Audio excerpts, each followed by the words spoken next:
अब हम यहाँ पर अध्याय 3 का उदाहरण 10वां सॉल्व करेंगे। हमने संपूर्ण कक्षा 10 एनसीईआरटी गणित को हल कर दिया है। अब हम उदाहरण के प्रश्न सॉल्व कर रहे हैं। यदि आप संपूर्ण कक्षा 10 एनसीईआरटी गणित की किसी भी अध्याय की किसी भी प्रश्नावली के किसी भी प्रश्न को हल सहित देखना चाहते हैं तो चैनल की प्लेलिस्ट जरूर चेक करें।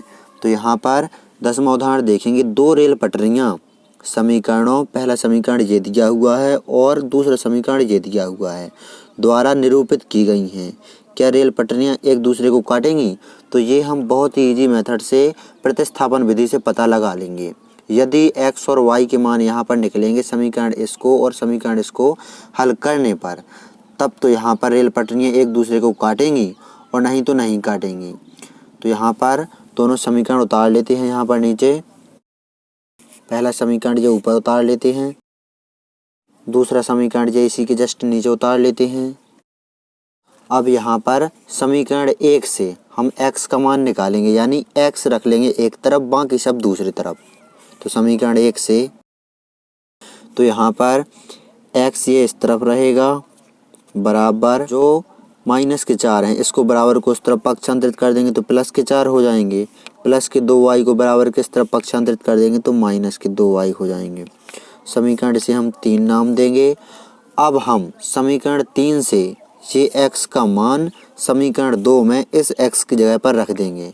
तो समीकरण 2 में x का मान रखने पर, तो यहाँ पर समीकरण 2 में x का मान रखेंगे हम, तो 2 ये ज्यों का त्यों इंटू इस x की जगह पर x का मान 4 - 2y कोष्टक बंद प्लस 4y - 12 बराबर 0 ज्यों का त्यों। अब यहाँ पर गुणा करेंगे, 2 का गुणा करेंगे इस ब्रैकेट के अंदर, 2 का गुणा 4 में करेंगे तो 8, 2 का गुणा -2y में करेंगे तो हो जाएगा -4y और +4y -12 और बराबर में 0। अब यहाँ पर +4y है और -4y है, तो यहाँ पर ये कट गए।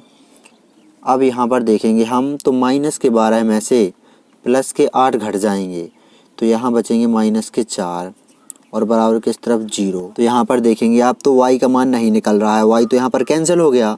अब जब y का मान नहीं निकल रहा है तो x का मान कैसे निकलेगा, क्योंकि प्रतिस्थापन विधि में हम किसी एक का मान निकाल लेते हैं। मान लीजिए हम यहाँ पर y का मान निकाल लेते, तो ये y का मान हम समीकरण 1 में इस y की जगह पर रख देते तो x का मान आ जाता।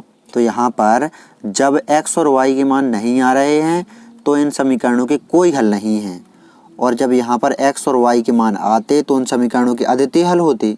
लेकिन यहाँ पर x और y के मान आ ही नहीं रहे हैं, तो दोनों समीकरण जो हैं इनके कोई हल नहीं है। और जब हम ग्राफ में रेखाएं खींचते हैं तो एक दूसरे को जब प्रतिच्छेद करती हैं जब अद्वितीय हल हो, लेकिन यहाँ पर हमें पता लग गया कोई हल नहीं है, तो रेखाएं एक दूसरे को नहीं काटेंगी।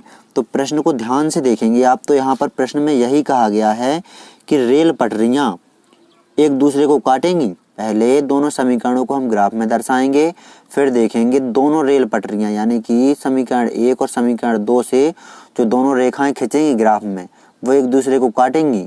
तो यहाँ पर नहीं काटेंगी, क्योंकि x और y के मान निकल ही नहीं रहे हैं, यानी कि कोई हल नहीं है, तो एक दूसरे को रेल पटरियाँ नहीं काटेंगी। तो यहाँ पर लिख देते हैं, अतः रेल पटरियाँ एक दूसरे को नहीं काटेंगी। तो ये आ गया हमारा आंसर। इस प्रकार आप कुछ प्रश्नों को अच्छी तरह से सॉल्व कर लेना है। महत्वपूर्ण प्रश्न विकल्प में आपसे जरूर पूछा जा सकता है।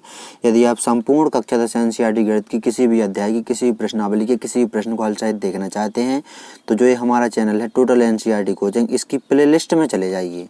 तो वहाँ पर आप सभी अध्याय की सभी प्रश्नावलियों के सभी प्रश्न क्रम से हल सहित देख सकते हैं। हमने संपूर्ण कक्षा 10 एनसीईआरटी गणित को हल किया हुआ है, तो नोट कर लीजिए इस प्रश्न को अच्छी तरह से।